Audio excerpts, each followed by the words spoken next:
Hello and welcome to the 53rd episode of the Saints Prime podcast. Now it's me, Ollie, and I'm also joined with Harry and Mikey. So there's loads coming up today. We've got an interview with Wolves podcast to get their feelings on the game. We'll obviously do the questions that have gotten sent in, press conferences and transfers, which Michael will handle, match analysis and kind of predictions we'll do at the end. But a little feature though I wanted to try out. So if Tiz, he used to do his quizzes in the off season, but we haven't had them for a while. They're only for special occasions. Tiz, can you just give us a little question? We'll have a think about it and we'll reveal it at the end of the episode. So go on. Okay. So we lost to Wolves back in March 2008, but before that, when was the last time we lost to them? Ooh. You can guess at the end of the episode. I'll repeat the question. Right, so we'll come back to it again and you can have a little think through the episode, see what you're going to say, and we'll come to that at the end of the episode. But we'll go straight into questions then. Tiz, how'd you get them in? Saints Prime on the Instagram on a Wednesday at some point when I remember. Yeah. I will put them on the Instagram. You'll have 24 hours to upload your questions and we'll answer them on the Thursday. Yeah, First, from Wilder O'Brien, what do you think is the recent upturn in form down to? What's the reason why we're winning so many games? The right players showed themselves after the Leicester game. We mentioned it, and Mikey said about how it's the perfect turnaround. But I think it's true. It showed who wants to battle and who needs to take their time. I think people like Valerie, Gunn, those players who they're young, but they haven't got that quite. They're quite almost immature as players in the fact that they had a really big blow of a 9-0 loss. So it was a big shock to the system, and it kind of meant you could find that division in your team and say, those are the fighters, those are the people that are still developing. And then we found our best team, kicked us on to playing 4 at the back to Ralph's style, which we know now works well. So yeah, what are your guys' thoughts? Well, I think it's like togetherness of the team. I think after the 9-0 defeat, the team were incredibly embarrassed because you think you've lost 9-0, you're supposed to be a Premier League team. No team loses by a 9-goal margin. Yeah. And I think it's the togetherness of the team. They've all rallied up together and they've wanted to prove that they're not this team that's going to get battered every week and get relegated. They want to prove that they are a good team and they can work together, and Ralph is a good manager. Yeah. So I think it is just the togetherness that they've sort of built up over the last couple of months that has now formed an actual unit. And we're not just a mixture of different players. We are now a team. Yeah. Tiz, what are your thoughts? Similar to what you said, Ollie, in the fact that when we lost 9-0, we then changed the system. I don't think Ralph thought he was going to get sacked, but I think he was thinking, if I do, I'm going to do it with my system that I know worked in Germany rather than this 5-back formation that I don't use that much. So he switched it to the 4-back formation, and thankfully the players have worked with it. They've bought into what he wants to do, and that's why we're winning so many games, because they're playing the system that he knows works. If you give it time, we've given it time, and now it's starting to pay off.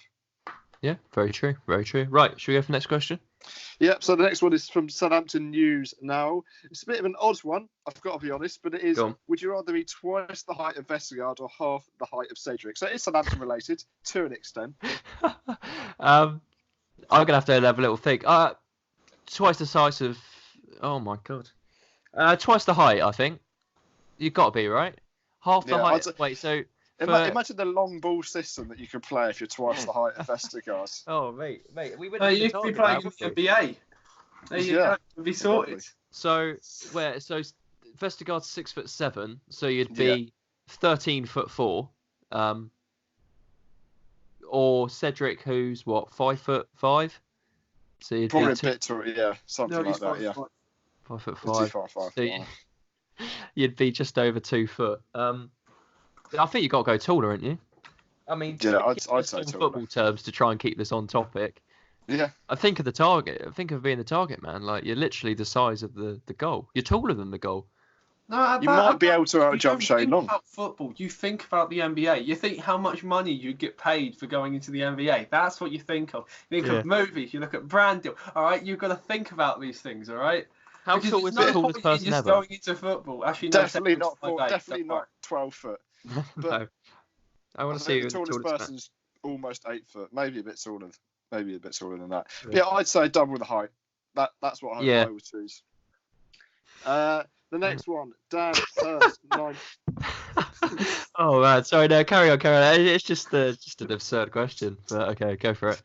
Dan Hurst, 96. If Che Yeah. Adams wants to leave, do we want that lack of self-confidence in the club? A couple other Che ones as well.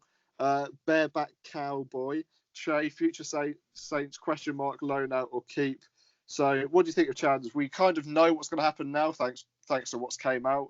But are you happy with the situation, I'm going to say, that's arisen, knowing that Che Adams is going to stay? Well, there's a bit of conflict of stories. Phil Hay, who was an athletic reporter, or the athletic reporter, came out and said that Che was interested in the move, but then also later on, there's also saying that he wants to prove himself and he wants to stay on. So it was quite difficult to kind of actually get a grasp of the situation, considering the conflict of the kind of things that were coming out in the media. So you have to take it with a pinch of salt. I think he wants to prove himself. I think he's had a chat with Ralph, most likely, saying that the offer has come in. Are you willing to prove yourself, or do you need game time? And they found a solution, it seems like, because it looks like the interest has died off. We'll go more into the transfer news when we go to Mikey's transfers and press conference section. But yeah, what are your thoughts? Having a transfer thing like that and being possibly interested, how does that affect the squad? How does that, affect the player as well? Well, I don't really know. It will really depend on whether if he wants to stay and prove himself or not. It's pretty much down to the player, because Ralph has been seen before. If you're not up to the task, if you don't want to work for the team, you will be gone. So, but the thing is, when Che Adams come on and played, and when he's been quite successful and he's playing well, and I don't want him to leave because I can see him being pretty much the perfect successor to Shane Long. He's got the pace, he's got the strength, he looks like he's got a good jump on him as well. He can be that target man role. He presses hard, he works hard for the team, and whenever he's played, he hasn't looked like he's been a player that's like going to be off in a couple of months. I think it's incredibly harsh and difficult to give him 6 months and then say, no, you're not good enough, and out the door you go. So it's I think Che Adams is going to be a good signing, but it's going to take him a little while to just keep getting there. Once he gets his first goal, hopefully it'll keep flowing through. Yeah, for me, I think it's Che wants more game time, which is fair enough if you're a new signing. I don't know if I think he still has confidence, but not as much as he started with, and I think that's why I wanted to leave at the start. And I think that's why Hasenhüttl put his arm around his shoulder and went, I've got the faith in you. You will get the game time. We've just got strikers that are in good form at the moment, and it is the team over the player. But I think, like I said, he's put his arm around him and said, you will be a success. You just need to be patient with it. And I think that's what's turned him around, and says, I think that's why Che wants to stay now. Yeah, I think it's all pretty true. Should we go for another question? Dan Hurst, 96, once again, if Mings is still being lined up for England, should Stevens deserve the call-up too? Stevens in line? It's amazing, isn't it? If you said after, what was it, Leicester game, that Stevens, or even possibly last season as well, saying there's now call for Stevens to be up for England, it's such a turnaround, isn't it? You just shows how quickly games can change and players can improve or regress. But yeah, in terms of Stevens, do I want to see him in the England setup, or should he rather? I've always got a hesitation of seeing Saints players in England. I know you guys won't agree with me because you want to see your player with an England shirt on. It's just every time we've seen a Saints player with an England shirt on, he's then gone to Liverpool in the next transfer window. So, am I a bit... maybe. I don't know. What are your thoughts? I think it'll be brilliant to have another... It is just a fantastic feeling to have one of your own players called up for your country. Like Danny Ings is apparently going to be called up for the February internationals now because Harry Kane's injured and Marcus Rashford's also picked up a knock. So this will be his chance to prove himself. And it's fantastic because I'll say my favourite moment as a Southampton supporter is seeing Ricky Lambert bang a header in against Scotland. True. Like that is my favourite moment as a supporter because you've seen this man have a journey up the leagues, get his chance and nail it. So I would say seeing a player from your own club play for your national team is just quite special. I'd love to see Jack Stevens in an England shirt. Will it happen? Probably not, because no. I think Southgate likes to have a squad, and he's shown with Fabian Delph and Jesse Lingard, even when they're not playing well, they're part of this squad because it's the system that he wants to work. So I think if he continues the same form for maybe another year or another 2 years, he might be given his chance. But the problem is, it is Jack Stevens. He can easily make a mistake and then his form goes again.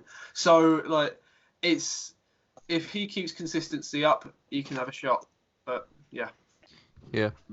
Yeah, he's the perfect mould for an England centre-back. He's confident on the ball.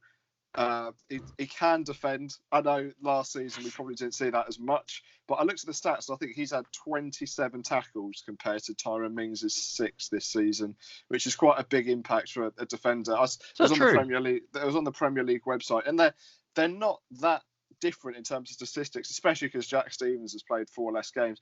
I just don't think it's an attractive or a popular option having Jack Stevens over the likes of Michael Keane or Tyrone Mings. You hear the name Jack Stevens, then you hear the name Michael Keane or Tyrone Mings. Majority of people would pick the latter two rather than the first one. But if we're going form-wise, there's a definite shout for him because he's one of the most informed centre-backs at the moment, especially because we're winning more games than Aston Villa. So there's definitely a chance for it, but sadly, I can't see it. I know it's not an England podcast, but you do look at England's centre-back options for the Euros in the summer. You got Harry Maguire, who's the nailed-on centre-back, and even he's not in form. It's all up for debate. You look at everyone else. Like who else will partner? Because I know Michael Keane is, but he hasn't really been on form for Everton. He hasn't played well. When he's played for England, he's made mistakes. John Stones isn't really playing for Man City at the moment. Gomez possibly from Liverpool. He's not in form. Joe Gomez. That's someone that should be nailed on at the moment if it's his own form. But it's that second centre-back or third centre-back, depending on what formation he plays, that you just don't know. No, because we've gone from having like Ferdinand and Terry as nailed on pretty much every single time to having no one. So and there's no Gary Cahill. I think he's retired from international football too. So there is a gap. And if Stevens, if he does get the call up, as unlikely as it might be, if he does get the call up and he actually makes a statement for himself, because he is a loud player, he will be noticed because of his confidence on the ball and everything like that. He can actually have a shot of making it into the England squad. So it's quite exciting at the moment. Yeah, true. Right. Next question. Ollie with underscores in between each letter. Where do you think we can finish at the end of the season? We have this every week, and it feels like it changes every single week. That's the thing is, Harry said something earlier, which I did quite like, is that at the moment we've got no clue. We could finish 6th or we could finish 16th. I don't think we're going to go down because I think Ralph's got a system now, and I don't think it will completely collapse in on itself like it has done under Pellegrino and Hughes. But we could push on for Europe. If we continue this form, we could finish 6th, 7th. We could really push on, challenge Arsenal, challenge United for those last couple of European spots. Or we could sink down again, not have a great run, like draw against tough teams and come 12th or 13th. So it's completely down to form. And I know that is a horrendous answer that people didn't want, but that's fine. I think it'll be dependent on... Oh, go on, Tiz. It's how we battle a loss, because we're not going to be Liverpool. We're not going to go unbeaten the rest of the season as much as I want us to. It's how we battle a loss. When we take a loss, not like we did against Leicester, but we take a loss, will we bounce back from that loss and win the next few games, or will we then sink, draw, lose? Because I don't think us being in holiday mode, getting 40 points, I don't think we'll have the Bournemouth effects. I think we'll keep going as long as there's a clear target that we could get Europe. I think they'll keep going, or at least get top 10. It's where if we're 10 games at the end of the season, we're say 10 points off of 7th, then I think maybe they'll drift and maybe we'll finish 12th, 13th. But if there's always going to be, as long as we're almost in 7th, as long as we're 3-4 points off, maybe 5 maximum, I think there's a good chance we could finish top 10, maybe even 7th. Yeah. I think Liverpool will be a good test, because I think you look at Liverpool, the form that they're on, it's very unlikely that we're going to get anything at Anfield.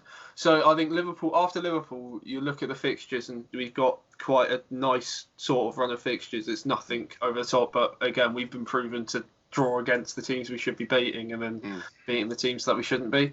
So it'll be interesting to see after the Liverpool game how we react. I don't say that's a loss already, but well, look at their form, you look at their form and you kind of think they're pretty much they look pretty much unstoppable, don't they? Yeah. But I think it's at the moment it's so difficult because to use Tizzle phrase, it seems like we're we're kind of on top of the world, and we've beaten two unexpected teams. You think probably not going to get much out of them when we get 2 wins. But yeah, it's the other side of Liverpool really. What happens? I mean, at the moment they're just going to go right. We can beat Leicester, so we can beat this team. What's going to stop us? Whereas we'll see when the next loss comes. You can kind of see the reaction, and they will kind of come down a little bit. But it depends really. It's target setting really. If where they're going to set their targets, where they're going to aim for. But yeah, that's for the future really, isn't it? Yeah. Right, next one. Ben_Louch. Do you think we'll actually sign anyone if it is a loan or a backup?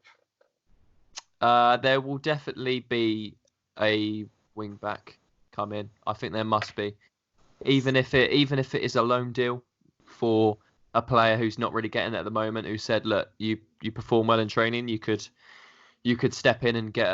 I know Walker Peters got brought up in the mix, so we can have a chat about that a little bit later on.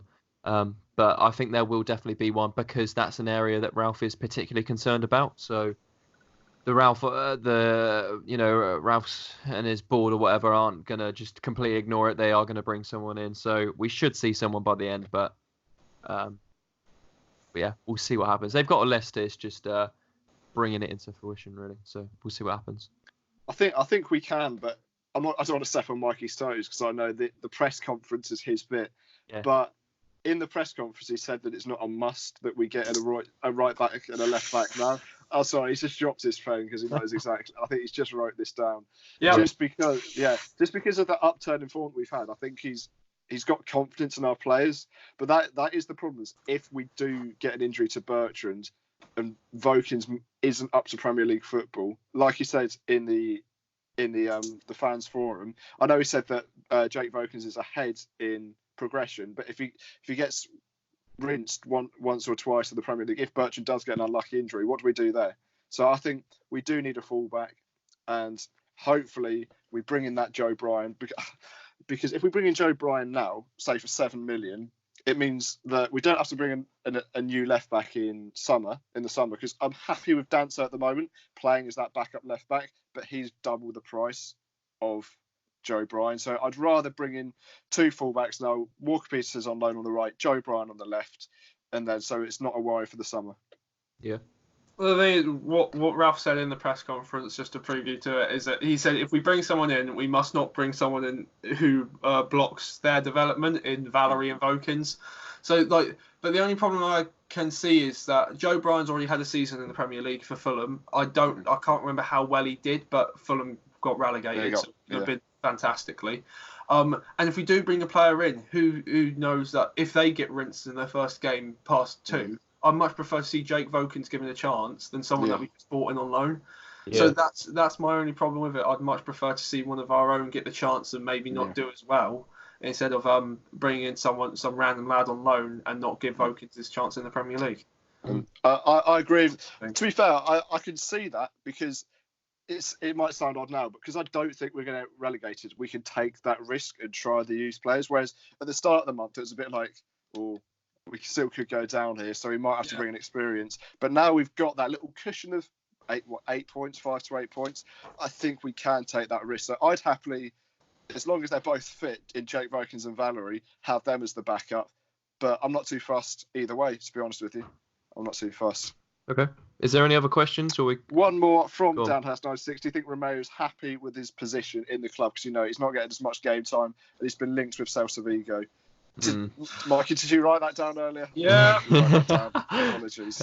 Well, we'll go into transfers next, so we can. Well, I'll tell you what. Should we just kind of move it into transfers, really? Yeah. And we'll this will be the first one, and Mikey can go through his summary for the next ones, and we can give our thoughts. It'd be interesting when Romeo signed. He was probably integrated as a first team player, so his kind of regression back in is probably because Ralph's system. And this is the negative to swapping managers this much. He's a destroyer and he needs a ball player next to him in that defensive midfield. most of our previous managers probably played a 4-2-3-1 and wanted a destroyer and someone to sweep and clean up. A bit like your Schneiderlins was probably our best example we've had in kind of our idea. Sorry? Wanyama. Yeah. Well, yeah, Wanyama is a kind of destroyer as well, isn't he? But so that's kind of what he was in. But now there's more dependency on the two defensive midfielders now to be competent on the ball as well as winning it as well. They need to do both of them, much more ground. So he's probably not as effective, and he's basically being brought on to slow the game down and shut up shop when we need to close off a game, really. So it's probably why he's not getting his game time. Will he be happy with that? I don't know. I haven't talked to him about it, but he probably won't. He's a footballer who wants to play. So we need the I don't know. exclusives. Do you think he's going to be happy, or do you reckon he's happy to kind of regress into a more of a squad role player? Well, you say that when Romeo first joined, he was a squad role player because Wanyama was still at the club. He just came in when Wanyama got sent off 3 times that season. So his job was a rotation player. So I can see him not being too happy because he was a first team mainstay for like the last 2 years or so. He has been one of the first names on the team sheet, and now that Ward-Prowse and Højbjerg have developed, he's not up there so much. So I can see why he might be slightly frustrated, but if he's still quite an integral part of the team in the role that he plays, that when we do need him on that pitch, he comes on and does his job fantastically in breaking up the midfield, like stopping the other team breaking through our defence. He still does that role fantastically. So I hope he sticks around because there's not many others that are as good as that single role that he is. So, yeah, I hope Romeo stays around because he's still integral to the team, even though he's not starting. Yeah. Well, I was just thinking, because he did sign a contract, I'm having a look at it now, in 2017 in the January. He signed a contract for 4.5 years. So you probably find in that he had a little bit of a wage boost, and they're saying, we want you to stay on because he got Player of the Season around that year, didn't he? He got 2017 Player of the Season. Yeah. There you go, yeah. So that's the one. So probably from going to that to now, only making the subs bench is probably a bit of a fall for him, and he's confident in his own abilities that he wants to play. Yeah. Where do you kind of fall down on this, Tiz? Look, he's a professional. He had this under Mark Hughes, and it's inevitable with the evolution of the Premier League that this is going to happen again. Because nowadays you can't have a midfielder that's just a smash and grab in terms of get the ball, get rid of the ball. He has to be more competent in more areas. But like I said, he's professional. He's had this before, and no player's happy not playing. That's why you're a professional footballer, to play football. And he won't be happy, but he'll get on with his job. And maybe at the end of the season, if he still hasn't got many appearances, when we've got a longer amount of time to replace him if needed, that's when he'll go. But I think he'll stay at least to the end of the season. I think also with the fan support with him as well, the fans still love him. They still chant his name when he comes onto the pitch. So I think as long as he still has that good relationship with the fans, I can't see him moving away. I think he will spend a lot more of his career at us, hopefully. Yeah. Okay. Right. We're out of time, so if we can go through press conference, I know Tiz has probably spoiled half of them, but the rest of the transfers, is there anything else? I said one thing. Come on. I said one two. thing. No, you said 2. You said 3. So on the outs, of course, Romeo was one of them that is supposedly going. The Che Adams saga has seemed to have ended with him being happy at the club, which Harry said earlier as well. We can cross that off the list. So just to summarise that up, finally, Che Adams was looking to go out on loan to Leeds, and then have an optional buyout clause, but I don't think... Was it optional? I think it was an optional £10 million buyout clause. Wow.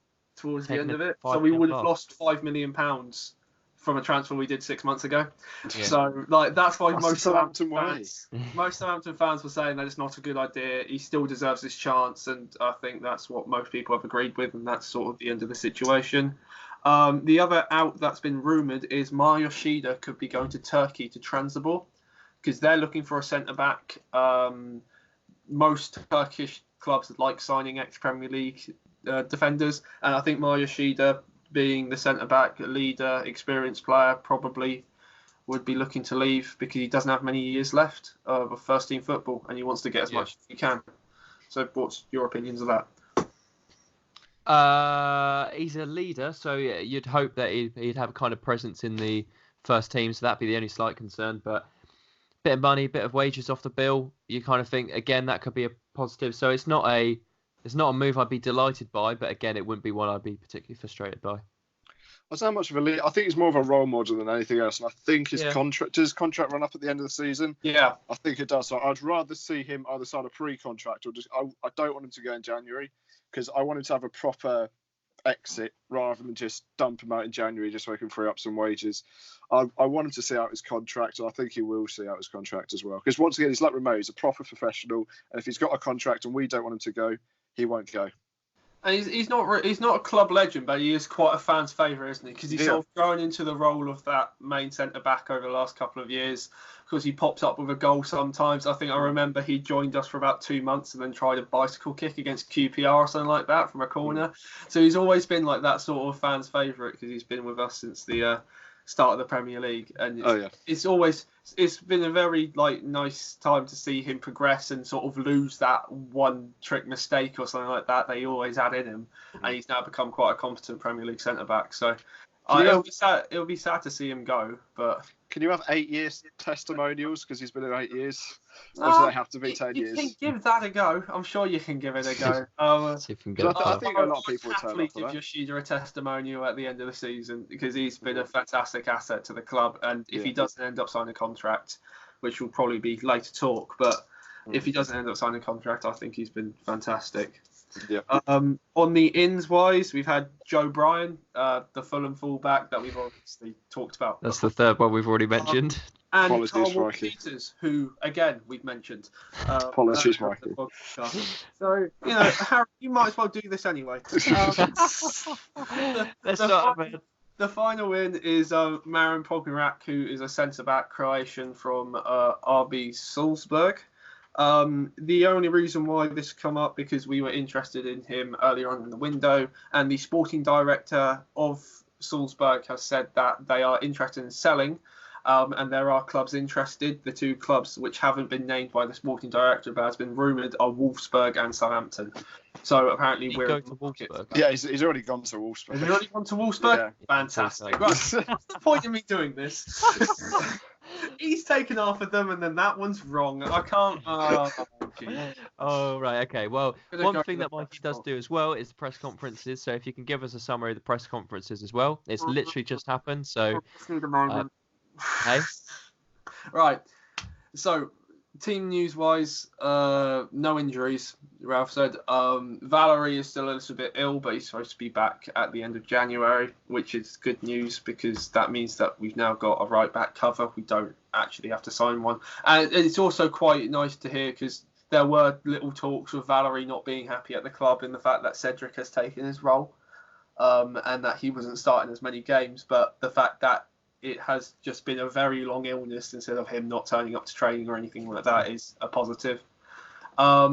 He's also commented on the form of Danny Ings and says that it's perfect momentum for the club. Like he's helped the club definitely to go forwards, scoring lots of goals. And he also said it's not that important that Ings is scoring. It's important that we are scoring as a team because Armstrong got his first goal in 13 months against Leicester. Che Adams is working hard as well, and he's almost scoring. Again, Shane Long had one chalked off against Huddersfield. So we are scoring goals. We are. You're right, Ollie? Yeah, I've got cramp. Carry on. I thought that's what it was. Yeah. But yeah, it's important that the team's working hard and the team's scoring goals. It's not just important that Danny's scoring goals, even though it is fantastic that he is. And he also commented on the form, saying that we are not playing like a relegated team. We're playing like a good team. And he's described the atmosphere around Southampton as gorgeous, which is fantastic. Oh, brilliant. I think it's just really nice to hear that there is a good atmosphere in the club now. The form's turned around. We are playing good football, and Ralph is obviously enjoying his time here. Yeah. There you go. And to go with the transfers at the end, he said that if we bring someone in, Oh no, we've already mentioned that point. Don't worry about that. Yeah. He was asked about Kyle Walker-Peters as a interest, and he said he's an interesting player, but he doesn't comment. He never comments on any transfer rumours in these press conferences. And he's also said that Ings will be playing. Ings won't be playing full 90s back to back majority of the time, because the two strikers do have to do a lot of running. So it's either Ings not starting and coming off the bench, or Ings starting and then coming off earlier in the game to save his legs so he doesn't get injured. Okay. And that was the end of the press conference. Yeah, fair enough. Well, there we go. Yeah, Any Mikey? particular comments on that, Tiz? Or it seemed quite smooth sailing, really, for press conferences. Obviously, he's going to compliment the form and Danny Ings at the moment. When you call a player interesting, that's as much you need to know that there is interest. Because otherwise, he'll just go, no, I don't know what you're talking about. I'm not interested. But when you say, well, he's actually an interesting player, but I'm not going to comment. That does feel like there's truth behind that. Apart from that, yes, a pretty normal press conference, like Mikey said, I must say. Yeah. It was well summed up as well. Yeah, very nice. So we've done that. We're going to go into our match preview now. But before we do, we had an interview with Sam from the 77 Wolves Club, I believe they're called. He's going to give his thoughts. We asked him a couple of questions on how he thought the game's going to go. So we're going to listen to that now. Hello. So now I'm joined with Sam, who's from Wolves 77 Club podcast. Hi, Sam. How you doing? Hi, gents. Not too bad. Thank you. Very good. So first question, I'm just going to ask if you can give us a quick little intro to your podcast so we know what you guys do on your end and get a little idea of what you're up to. Yeah, so we're the Wolves 77 Club. We've been going for about 2.5 years now. Actually, the day that we're recording this is our 100th episode, so that's quite exciting. Oh, nice. We're at 77 Club Podcast on Twitter and Instagram, and Wolves 77 Club on Facebook. If you fancy a listen, do give us a go. Yeah, brilliant. And we're also going to do some questions on their side as well. So if you want to go and check that out and see us on their podcast, you can go and see that as well. But yeah, first question I want to ask, it seems like a very successful season again for you, for Wolves. Obviously, last season did really well and kind of shocked the league. But again, 3 points off Europa. You're looking in a really good position as well. On your side, how do you think the season's going? It's really split at the moment. It's really strange because the way the transfer window's gone so far, you've got a lot of fans actually in meltdown at the moment, which is just incredible to see. Oh, really? But I think there's about 14 first-team players that are fit and players that you want to maybe start a game at the moment. So I can see where the worry comes from, having just got rid of Patrick Catrone. He's gone to Fiorentina over in Italy. He was given about 6 months, I think, in the end, after we signed him from AC Milan in the summer just gone.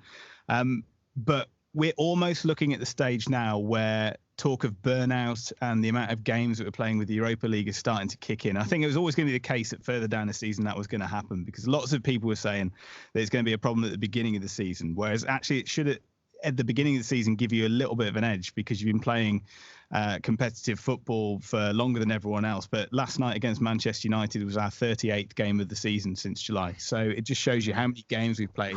A lot of players have burnout as well. You know, the talisman that is Raul Jimenez has played at the World Cup in 2018, played a full season with Wolves last season and played in the Gold Cup, won it with Mexico in the summer, and now he's all the way straight through. So he's actually not looking in the best of form now, and it's the first time of his career like that. So yeah, it's not panic stations, but it's not as ideal or rosy as it maybe does look like on the outside. No, yeah, okay. Because I just remember Doherty and Jimenez as well. Those two together were amazing last season. So yeah, anyway, Tits, have you got anything you want to go through? So we know your obvious players to look out for. Is there a few players that we should be looking out for that they're not always in the headlines? I think Moutinho is the one that doesn't get the plaudits I think he deserves. And for a lot of people, I know last year for a lot of people he was the player of the season just because he is a class act and he will mop up in the midfield where no one else maybe wants to get stuck in as much. He does the simple things very well. I know it's cliche to say it, but when you've got someone on your side that can do that, it really does make a difference. You know, he's a ball-winning midfielder and he can spray it about as well. And obviously, when you're next to someone like Ruben Neves, the plaudits do go on the younger Portuguese, maybe rather than the Portuguese old guard. But to be honest, we just give the ball to Adama and hopefully he'll bash your left back. Yeah.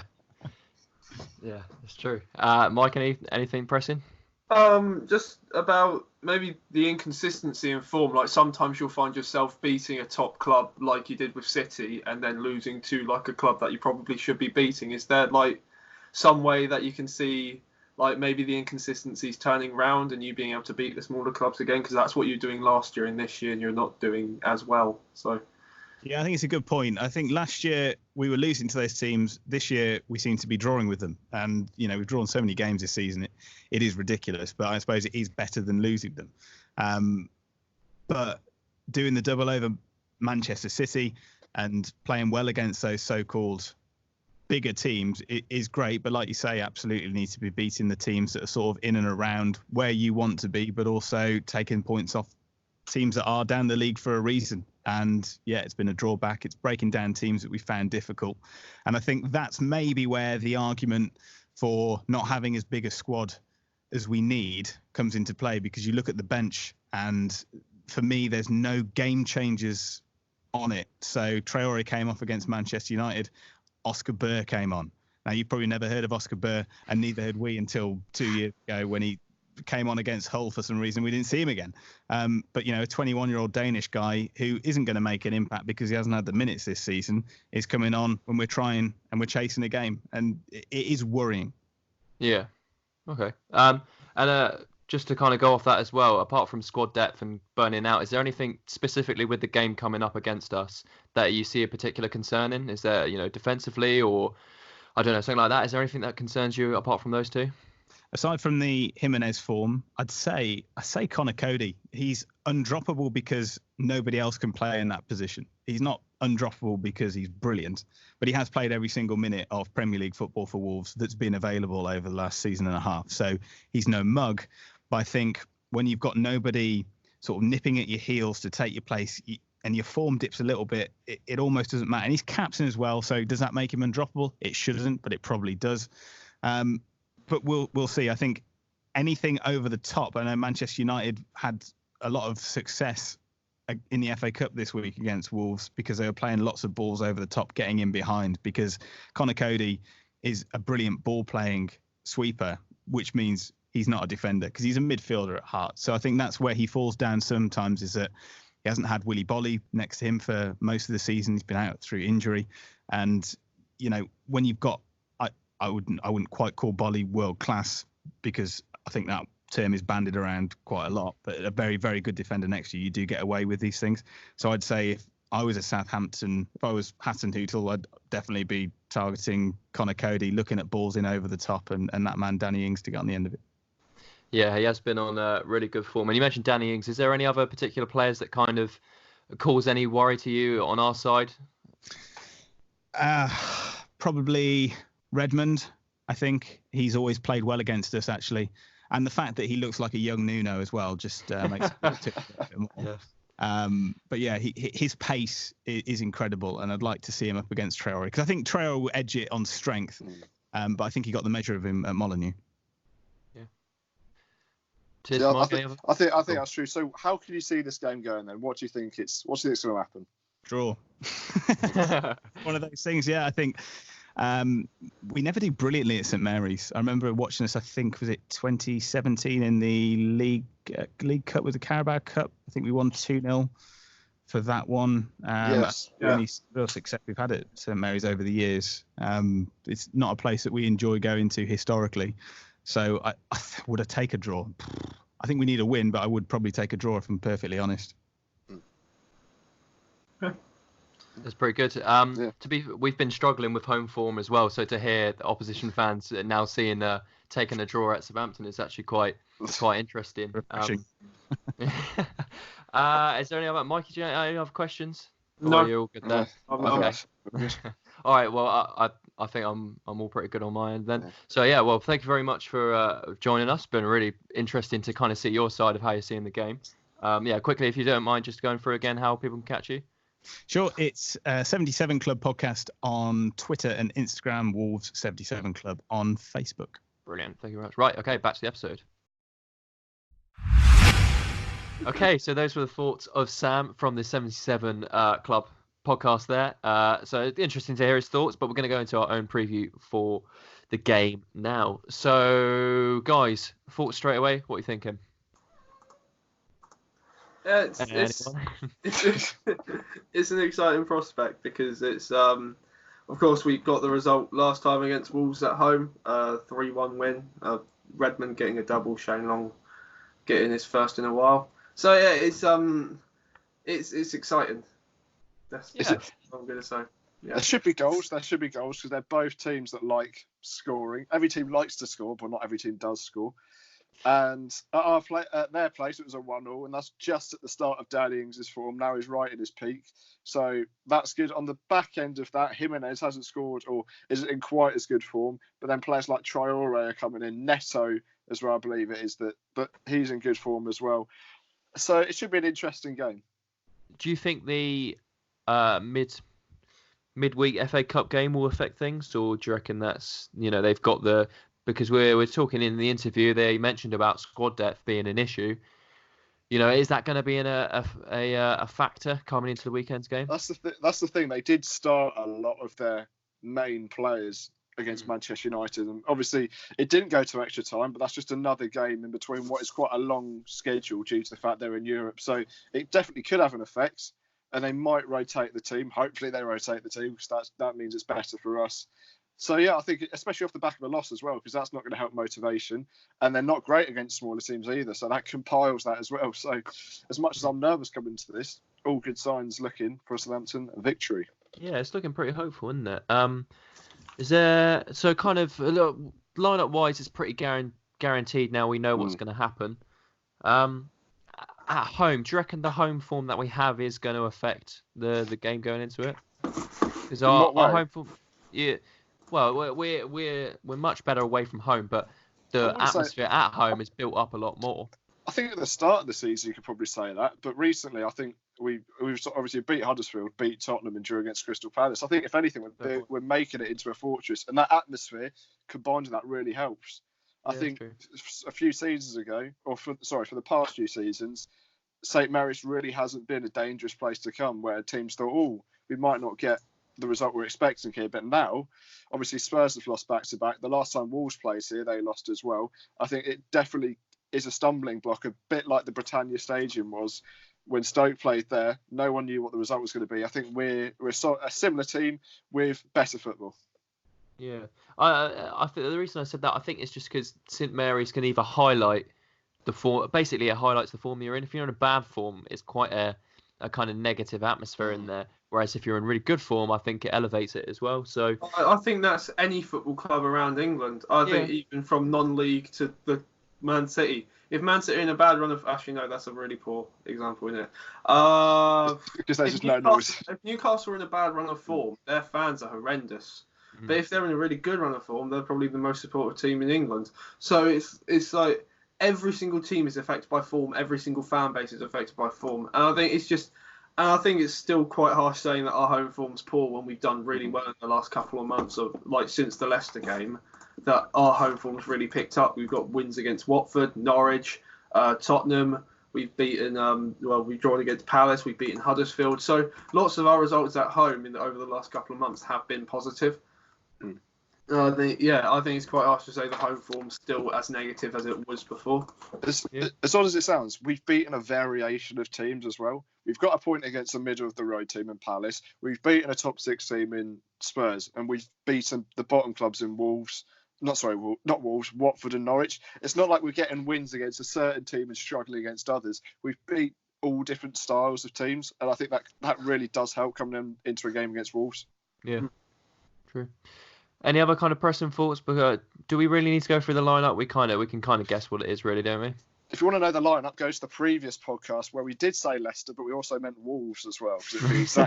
It'll be exactly the same as. It's pretty much the same. Macca, but I don't need to do it, do I? Everyone really knows what it's going to be. But so, what do you want to? What's pressing on you? What are you kind of thinking going into the game? Shane Long hat-trick. Shane Long hat-trick. Brilliant. Well, are we going to see... Well, I was just about to say Danny Ings as well is is making himself noted across the league on how good his form is. Are we going to see him being kind of man marked out the game and space being put onto other players, or do you think again he's that sort of player because he's a poacher? He's just in the right place at the right time. I think a lot of his game is forcing them to make mistakes. And when we went on the Wolves podcast, you could check that out. They said that Connor Cody they like him, but he's also a weak point. And that's somewhere, like against Crystal Palace, that Danny Ings thrives off of weak points in their defence. He scored against Wolves at their place when he wasn't. It's not like he was on bad form, but it was just at the start of his really good form. And now he's in, like I said earlier, the peak of his form. I can expect him, if anything, to score. I could see it happening. But obviously on the back end, we've got Bertrand and Cedric at fullback. When they've got Adama Traore, Jota, Jimenez running at them, that could also be a danger as well. So it can certainly go either way. And it's definitely a Southampton thing, knowing that you have no idea what the result's going to be. Yeah, that's true. I don't know what else to. Do you want to go for predictions, or is there any other kind of things that you want to talk about before we go into the predictions? No, guys, predictions. No? Okay. Well, go for your prediction and give us an explanation on how you think the game's going to go. So we know it can go a number of different ways, but give us your prediction and the reason why you're going that way. I can see it going 2-1. It'll be quite a similar game to last season, where it's going to be tight. Lots of attacking moves. We'll probably get the first goal because we usually start well, and then we'll concede just after that, and then we'll get a second, at some point during the game. Hopefully it goes like last season, because that was a very enjoyable game to watch with a 3-1 win. But you just never know, because we're incredibly we can be inconsistent with the results that we get against teams. Wolves are incredibly inconsistent about results that they get teams. Yeah. So, it could be an incredible game. It could be a really boring game. So you just don't know. Yeah, that's very true. So you're on 2-1, Tiz. What do you reckon? For me, I can see it being a 2-2 draw. A lot of the goals that we can see come from set pieces. And from corners, they like to play it short and play out to the outside of the box. So that's one sort of thing nullified. Maybe against us, they won't play that way. I think Willy Bolly's injured and he played against us last time and scored at St Mary's. So that's one thing nullifies. But I was more confident going into the Leicester game. I said, I can't see any way that we're going to lose. I was really confident against the Leicester game. But this one, I'm not too sure. So I think 2-2. Both teams going to score twice. That's what happens in a 2-2, I guess. Yeah. And I think it'll be a good point for both of us. Yeah. I think it's going to be a game of set pieces as well, because you've got two incredible set pieces in James Ward-Prowse and Ruben Neves. So I think it'll be a game of set pieces. Which one can be more effective from their set pieces are going to be the one that wins the game. I think defenders got to be very wary. You don't want to concede a free kick just outside the box, because both teams are very capable free kick takers, like you said. I said 1-1 previously, so I'll say 1-1 again. I think it will. Don't change it up. Well, that's what I think it's going to be. Mark Lawrenson, who does the football predictions for BBC, he does Liverpool to win every week. Ollie does Southampton to draw every week. Well, it's because I don't have any kind of. Wolves have been inconsistent, but they've been quietly kind of getting on with results, and we've had probably the peak so far of the season, and I don't know whether we'll be able to continue that amazing form straight onto this game as well. I think Wolves are going to come for a draw because they don't want to overexert themselves, especially with rotation. I could see ourselves kind of petering out to quite a scrappy 1-1. I don't. Would you take a draw?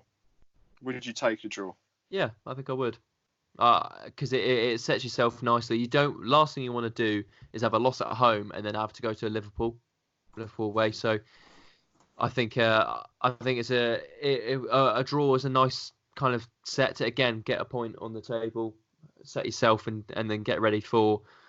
We just want to see a good effort at Liverpool, don't we? As long as we can show ourselves well up there, then I don't think we need to worry about the result too much. But. Yeah, I'm going to be boring again and say 1-0. But so at the end of the season, we'll have 38 points with 38 goals scored, 38 conceded, and a 0 goal difference. Hey, I've mentioned it like 2 or 3 times, and suddenly you say like I say every week. It's just been the last couple of ones. I'm sure I can be. Well, Liverpool, I don't think it's going to be a 1-0. So next preview. Now you say that, I think 1-0 for that. I don't know. Well, we could swap then, can't we? And I could do a more extravagant one.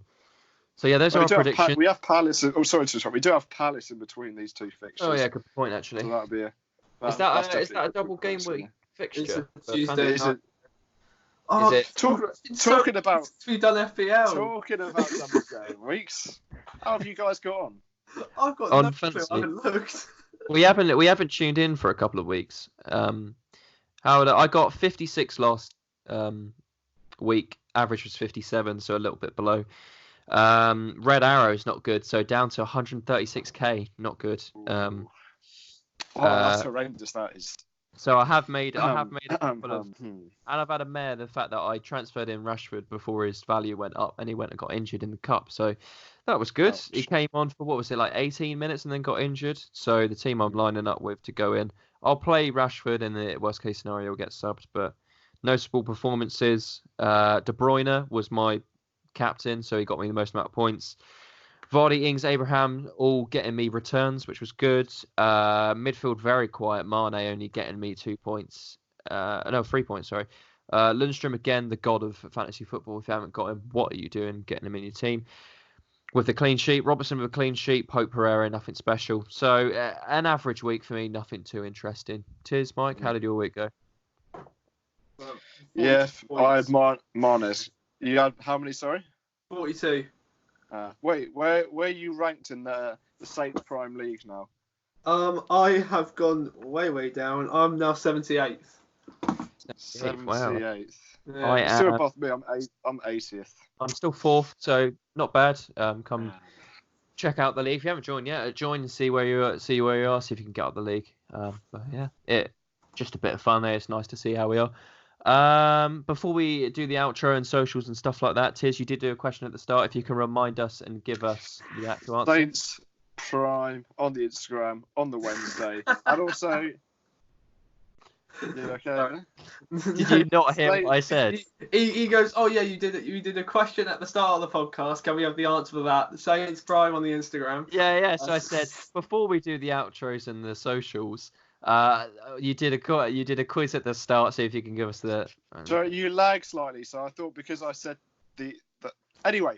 So we lost to Wolves in March 2008. When was the last time before that we lost to them? What your guess is? And I know Mikey's got a computer there, so he's probably going to get bang on. I am not searching this up. Okay. Forgot Jamie. So it was 2000 and what did you say? 2008 was the last time. Sorry, we lost in 2008. Before that, when was the last time we lost to them? 2002? I don't know. I think it's probably cup games.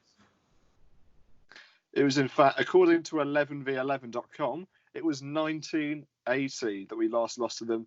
In between that, we played 17, winning 10 and drawing 7. But when we did lose in 2008, we then also went on to lose the next 3.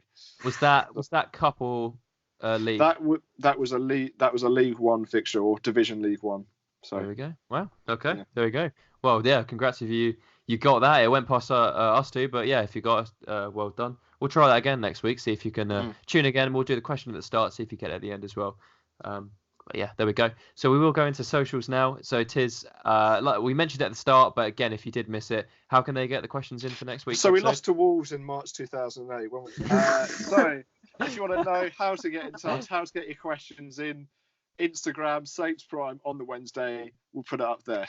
Yeah. Okay. Very nice. And the Twitter is going off, isn't it? There's clips of the episode. So if you want to see all the things that we're doing up there quickly, you can see the highlights of each episode. We comment on about transfer rumours, active on all the different Saints news. So everything on there to try and keep up to date with the podcast and all the things that are going to be on it. Go and have a look on it there. Also, you get links directly whenever the podcast comes out. So if you stick the notification bell on, you'll get your tweets. As soon as it comes in, you get your links to your podcast host. You can go to Apple, Spotify, yada, yada, yada. Have a look at us on the YouTube as well. They are all on YouTube. You get to see us free, as it is today. You get to see us free talking. So there you go, little wave to the YouTube. But yeah, so it's been me, Ollie. I've also been joined by Harry. I've got no one to interrupt me this week on the outro. You'll have to see. Yeah, and also I've been joined by Mikey. Thank you very much for listening. We'll be in your inboxes for the Wolves reaction game, so stay tuned for that. And yeah, we'll see you for the Wolves reaction game. Thank you very much for listening. We'll see you next time.